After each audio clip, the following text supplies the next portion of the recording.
Let's go, it's the Whitey Show. Whitey Show. Whitey Show. Whitey Show. Whitey Show. Which one, old man, that ain't got time to shake your head? Get that side check, put it in pockets till I get back. Going downtown. Today I'll be reviewing Deception 4 Blood Ties, and that's the name of the game, and I've never even played the first three, and I definitely didn't play that spin-off on PS2, but I still wanted to give this one a try. It's this. Evil, sadistic women want to set up traps and kill people. I mean, that's it. It just sounds amazing, so I was ready to sign up right away.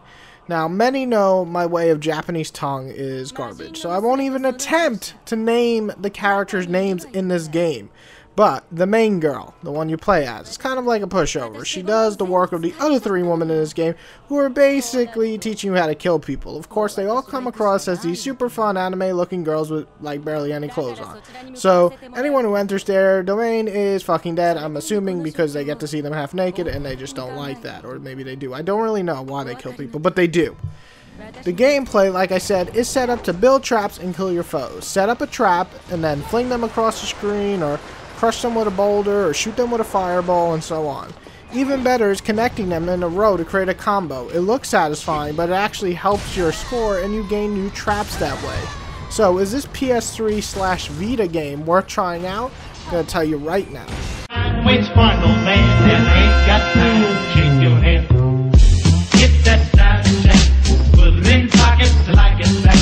Going downtown. The good, the traps. Like I said, you set traps, you kill bad guys. Connecting traps such as bear traps, mixed with fire, a boulder on their head, and then flinging them across the map is always a treat.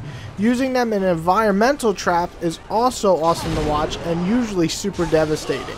You'll be given a special request too by the crazy sidekick woman, and you get to do these special kills and gain even more points. A lot of them are going to be really tough to pull off, but they also reward you with almost like double or triple the points at times. Talking about rewards, there's plenty of traps to unlock. Similar to Orcs Must Die, this is the foundation of doing better on each stage, making more points, unlocking new traps. This is a very easy thing to follow, but also a very rewarding way for the player to play the game.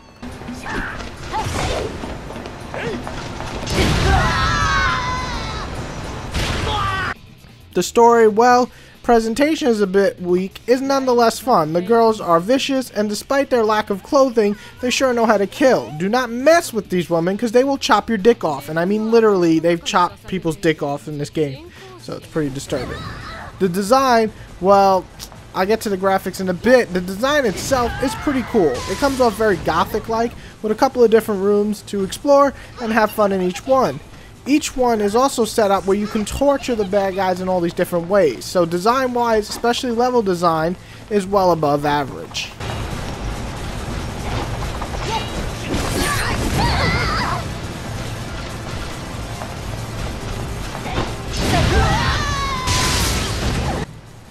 Now the bad. Graphics. They are pretty ugly. They kind of look like an early PS3 game, so we're not really going to talk much about that because it's basically just a low-budget game, but it's not a big complaint. It's just very in your face. It's pretty low budget.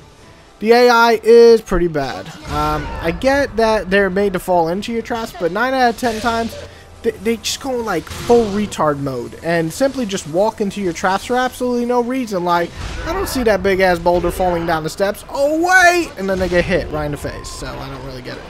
The only ugly, though, is the spike in difficulty at times. I love a good challenge, but sometimes the game just fucking shits on your face, and you gotta go back to the beginning of the chapter. Each chapter has 3 levels, so if you die on level 3 of that chapter, you go back to level 1 of that chapter.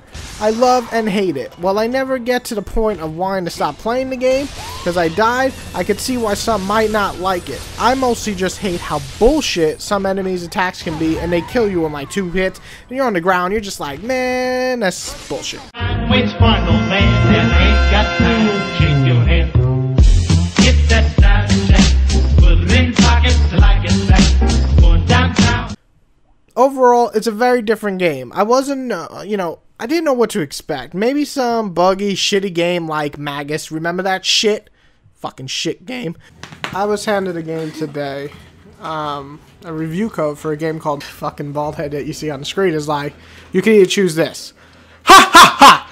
Your brain must be spinning around in your head right now. But enough talk. Let's get out of here. I could choose that or this one, which sounds even better. Don't bother. For now, why don't I use my godly powers to get us out of this shithole? Is shithole spelled right? Yeah, it is. Obviously, is a monkey. What? He literally looks like a fucking monkey right here. The expert is the Zord magic. Okay. There we go. What? Army of one. Press R1 to use basic magic. Press and hold R1 to auto fire.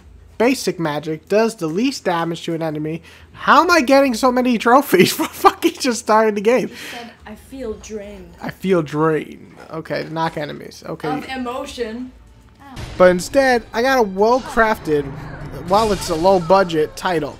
I could look past the graphics and some outdated designs to get to the real meat of the game, the traps. Setting traps and killing baddies has never been more fun. Well, it actually was more fun in Orcs Must Die, but it's still pretty fun in this game too. I'd love to see a bit more polish, maybe better AI, definitely better checkpoints and so on in the future titles, but as it stands, I still had a pretty good time playing this, and I recommend this for fans of like obscure or weird titles and they just need to try it out. Definitely worth trying out. I scored a 7.5 and think it's a very solid game worth at least renting, if nothing else.